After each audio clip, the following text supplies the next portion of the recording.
नमस्कार, मैं हूं आपके साथ साक्षी और आप देख रहे हैं टीवी 9। अयोध्या में रामलला की स्थापना और प्राण प्रतिष्ठा को लेकर के जहां सिर्फ भारतवासियों में ही नहीं बल्कि पूरे विश्व में एक उत्साह का माहौल है, वहीं सभी भक्त अपने प्रभु रामलला की स्थापना और प्राण प्रतिष्ठा को लेकर कुछ अलग ही तरीके से अपनी अपनी तरह से भेंट दे रहे हैं।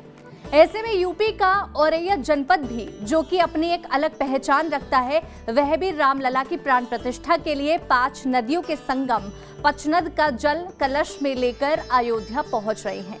जी, आपने बिल्कुल सही सुना, 5 नदियों के पावन जल से होगा रामलला का अभिषेक।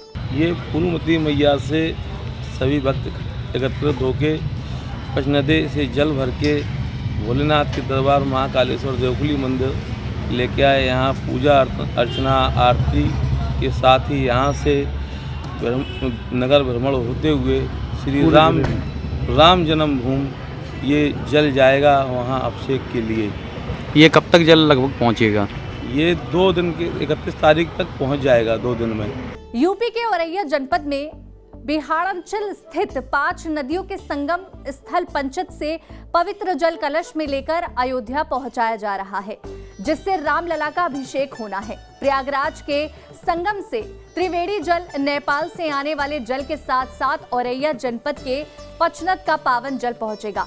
औरैया जनपद के सामाजिक संस्था विचित्र पहल के द्वारा अयोध्या में रामलला का अभिषेक होने जा रहा है और प्राण प्रतिष्ठा के लिए जनपद के पचनद से जल कलश में लेकर पहले जनपद भर में इसको घुमाया जाएगा और रामलला के अभिषेक के लिए सामाजिक संस्था विचित्र पहल के पदाधिकारियों के द्वारा अयोध्या पहुंचाया जाएगा। हमारे द्वारा पहल तो प्रारंभ से भी की जा रही है, सनातन धर्मियों के सबके द्वारा की जा रही, लेकिन जो प्राण प्रतिष्ठा होने जा रही है उसके लिए हम 5 पचनद से जो 5 नदियां यहाँ मिली हैं, ये औरैया जनपद जो है बहुत पवित्र स्थली है। यहाँ यमुना, चंबल, सिंध और पहुँच की 5 नदियां मिली हैं, उनका जल लेकर हम जा रहे हैं। वो ऐसी तपोभूमि है जहाँ पर तुलसीदास जी ने रामचरितमानस की भी रचना की वहाँ बैठ के। तो ऐसी नदियों का जल लेकर हम वहाँ जाएंगे और यहाँ जन जन से जो सहयोग हुआ, आज सहयोग निधि में, रामशिला पूजन में, कार सेवा में, वो सब किया। अब हम निमंत्रण देकर सब हिंदू धर्म को, सनातनियों को निमंत्रण देकर 22 तारीख को अयोध्या पहुंचेंगे। इसी के साथ भक्तों के प्रभु राम अयोध्या में विराजित होने जा रहे हैं।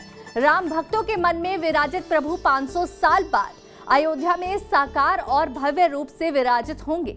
इसको लेकर सभी भक्तों के मन में खासा उत्साह है। इस पर समाज सेवी अरविंद दुबे ने कहा कि राम भक्तों के मन में ये उम्मीद है, जब भगवान श्री राम 14 वर्ष का वनवास काट के आए थे तब रामराज की स्थापना हुई थी, लेकिन विगत 500 वर्षों से वो मंदिर ध्वस्त कर दिया गया। आज 500 साल के संघर्षों के बाद हम पुनः भगवान श्री राम की प्राण प्रतिष्ठा करने जा रहे हैं और राम राज्य की कल्पना करते हैं कि पूरे देश में राम राज्य होगा। 22 जनवरी के बाद राम राज्य आएगा। बताते चले, पंजाब प्रांत को 5 नदियों का संगम स्थल कहा जाता है, लेकिन यूपी का औरैया जनपद भी 5 नदियों, जिसमें यमुना, चंबल, कुंवारी, सिंध और पहुंच नदियां मिलती हैं। इन 5 नदियों के संगम को पचनद कहा जाता है। इस पवित्र संगम स्थल पचनद का पुराना इतिहास रहा है।